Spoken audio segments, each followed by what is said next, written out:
매일 아침 하나님과 함께 누리는 하늘의 양식, 오늘 만나.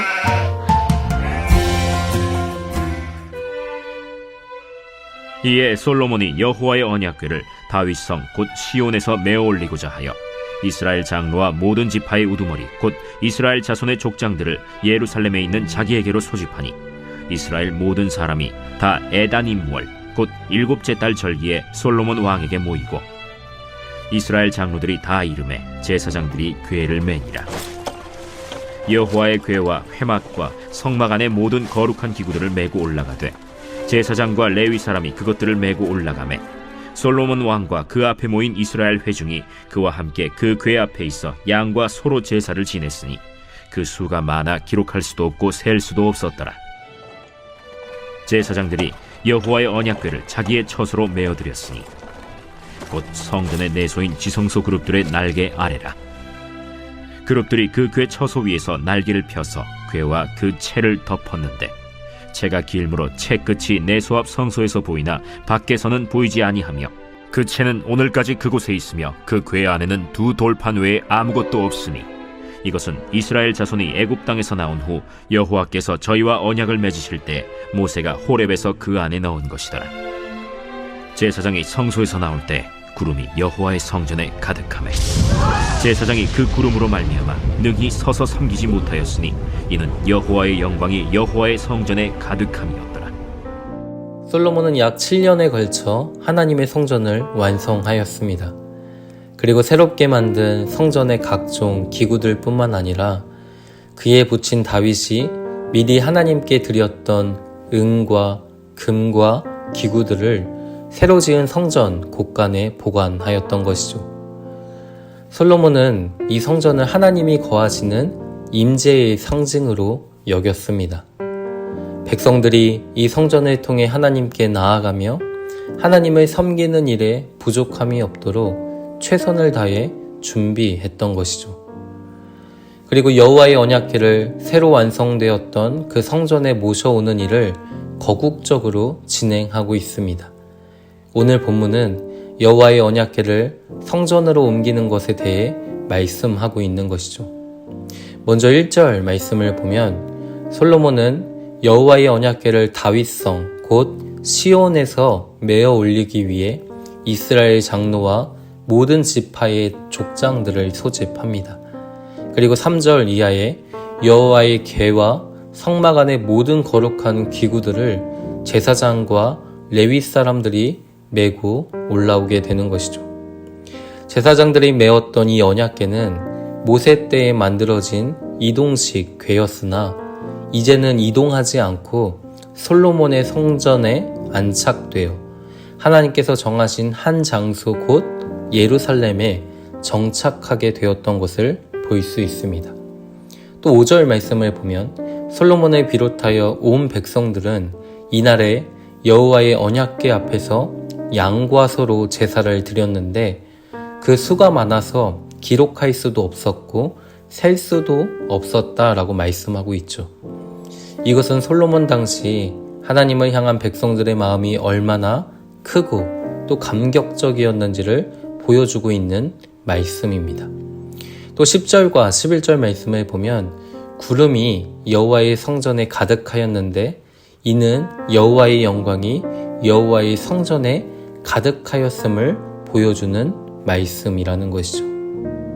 언약궤는 하나님의 존재, 하나님의 영광, 하나님의 임재를 보여주는 것이었습니다. 이 하나님의 임재와 영광이 임하는 곳에는 반드시 하나님의 복이 임하는 것을 살펴볼 수 있는 것이죠. 사무엘하 6장의 말씀을 보면 여호와의 궤가 석 달 동안 가드 사람 오베데돔의 집에 있었는데 여호와께서는 오베데돔과 그의 온 집에 복을 주셨다라고 말씀하고 있습니다. 또한 다윗과 솔로몬 때에 이스라엘은 강성하였고 번영의 복을 누릴 수 있었던 것이죠. 그러나 이 다윗과 솔로몬은 이스라엘을 지탱할 수 있는 그 힘이 그들의 용맹함과 탁월함에 있지 않음을 분명하게 알고 있었습니다. 이스라엘은 하나님의 선택과 또 은총과 긍휼로 세워지고 또 유지됨을 분명히 알고 있었던 것이죠. 이스라엘 가운데 그 좌정하시는 만군의 여호와가 인정하지 않으면 그들의 왕국은 또 이스라엘은 무너질 수밖에 없었다라는 겁니다. 따라서 이 솔로몬은 그의 부친 다윗처럼 하나님을 만나는 일, 또 하나님과의 사귐 속에서 충만하게 임하는 하나님의 영광을 간절히 사모했던 것이죠. 이 성전과 언약궤는 하나님을 만날 수 있는 통로였던 겁니다. 그래서 솔로몬은 여호와의 성전을 짓고 여호와의 언약궤를 그 성전에 모셔왔던 것이죠. 하나님의 임재와 영광이 임하는 그 성전에서 하나님의 영광을 보고 싶었기 때문입니다.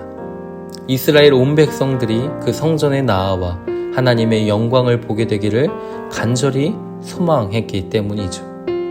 제사를 통해 내가 이 땅에서 잘 되고 또 성공하고 건강과 물질의 복을 받아 누리기를 기대하는 것이 아니라 이 성전에서 하나님께 제사를 드리며 하나님의 용서를 깊이 경험하고 하나님의 긍휼과 그분의 자비와 그분의 사랑과 능력과 지혜를 맛보고 누리기를 소망했던 겁니다. 그리고 그 누렸던 하나님의 영광으로 나아가 세상을 충만하게 하는 일에 온 백성이 복의 통로로 사용되길 간절히 사모했던 것이죠. 사랑하는 성도 여러분, 한번 그 장면을 그려 보십시오.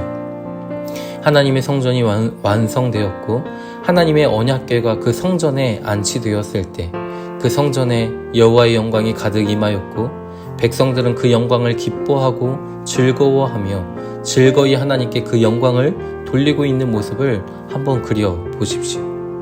우리의 능력이 아니라 하나님의 능력으로 사는 것임을, 또 우리의 지혜가 아니라 하나님의 지혜로 사는 것임을, 또 우리의 소유가 아니라 하나님의 공급하시는 모든 은혜와 긍휼로 우리가 사는 것임을 인정하며 그 하나님께 기대어 살아가는 백성, 또 그 하나님을 신뢰하며 살아가는 나라, 이것이 솔로몬과 하나님의 백성들이 누렸던 참 복이었다라는 사실이죠.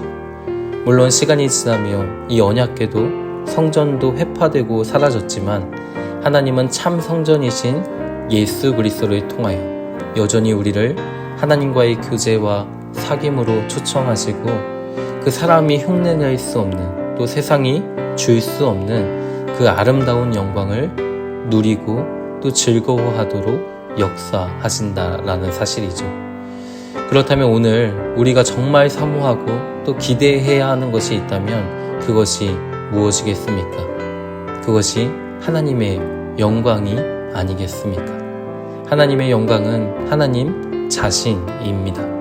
하나님의 탁월한 성품이 바로 하나님의 영광입니다. 하나님의 능력은, 또 하나님의 지혜는, 하나님의 긍휼과 자비와 그분의 사랑과 거룩하심은 이 땅을 살아가는 우리에게 참 능력과 지혜와 영광과 기쁨이 된다라는 사실이죠. 오늘 우리가 선 모든 자리가 이러한 하나님의 임재와 영광이 머무는 자리가 되길 소망합니다. 또한 내 뜻이 아니라 하나님의 영광을 인정하고 그 영광을 이 땅 곳곳에 드러내는 삶이 우리의 인생이 되어지기를 소망합니다.